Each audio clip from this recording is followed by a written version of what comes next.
বেঁচে থাকার জন্য কত বিচিত্র কাজ করতে হয় মানুষকে, তেমনি এক ব্যতিক্রমী পেশা লাল পিঁপড়ার ডিম সংগ্রহ করা। আর এই ডিম বিক্রি করে জীবিকা চলে একদল মানুষের। শেরপুরের গারো পাহাড়ের প্রত্যন্ত গ্রামের একদল মানুষ পিঁপড়ার ডিম সংগ্রহকে পেশা হিসাবে বেছে নিয়েছেন। গারো পাহাড়ের রাংটিয়া ও বাঁকাকুড়া গ্রামে বসে পিঁপড়ার ডিমের হাট।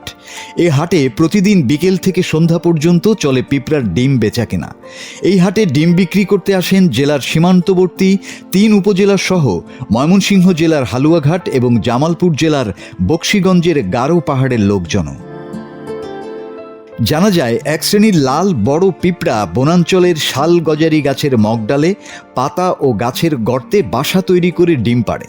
সকাল থেকে বিকেল পর্যন্ত পাহাড়ি শাল গজারি বনে এবং আম জাম লিচু গাছ সহ বিভিন্ন গাছ থেকে বাঁশের আগায় নেট বা জাল দিয়ে এক ধরনের ঠোঙা তৈরি করে চলে ডিম সংগ্রহ। শৌখিন মৎস্য শিকারীদের কাছে পিঁপড়ার ডিমের চাহিদা ব্যাপক। মাছ ধরার টোপ হিসেবে এর ব্যবহার খুবই জনপ্রিয়। বাজারে ১ কেজি পিঁপড়ার ডিমের পাইকারি দাম ১,০০০ থেকে ১,২০০ টাকা পর্যন্ত হয়ে থাকে।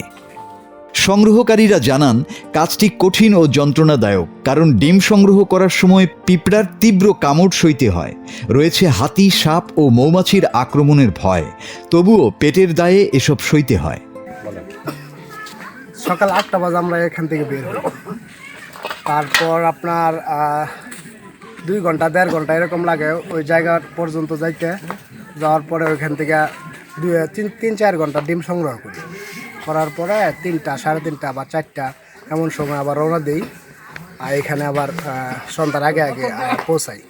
ওই ডিম বিক্রি করে আপনার ওই টাকা দিয়ে পরে আমরা ওগুলো দিয়ে আমরা সংসারের যাবতীয় আপনার ধরেন কত ধরনের সাপ আছে, আছে অনেক ধরনের হাতির ভয়ের মুখোমুখি আমরা, তারপরেও এই হাতির সামন থেকে আমরা যাই হোক এগুলো কিছু সংগ্রহ করে নিয়ে আসি। ডিম সারাদিন খাইটা ১,০০০ টাকা পাইছি। এটা দিয়েই এখন সন্ধ্যাবেলা চাউল ডাউল কিনবো, কিনা নিয়ে সবাইকে নিয়ে খাইব। বছরে 4 থেকে 5 মাস পাহাড়ে সাধারণত কোনো কাজ থাকে না, তাই জীবিকার তাগিদে বিচিত্র ও ঝুঁকিপূর্ণ এই পেশা বেছে নিয়েছেন তারা।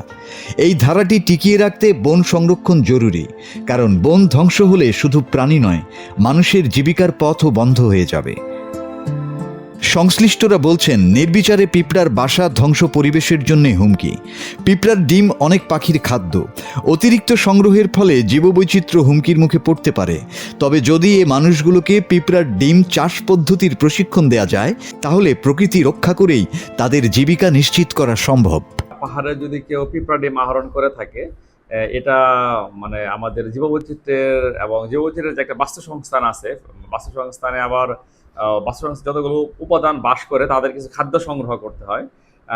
পিঁপড়ারা মানে বাস্তুতন্ত্রের যে খাদ্য জাল আছে, জালের একটা অংশ। বাণিজ্যিকভাবে যদি কেউ এটা আহরণ করে, এটা অবশ্যই আমাদের ফরেস্টের ইকোসিস্টেমকে ভারসাম্যহীন করবে এবং এর প্রভাব পড়বে ফরেস্টের ভিতরে। আমাদের বৃহত্তর ময়মনসিংহ অঞ্চলের যে বৃহত্তর যে শালবন আছে, এই শালবনে থেকে বাণিজ্যিকভাবে কিছু পিঁপড়া ডিম আহরণ করা হচ্ছে। এটা অবশ্যই আমাদের যে স্থানীয় বন বিভাগ আছে তারা অবশ্যই নজরদারির মধ্যে রেখেছে। আশা করি অতি দ্রুত তাদের বিরুদ্ধে ব্যবস্থা নেওয়া হবে। মাসুদ হাসান, বাংলা টিভি।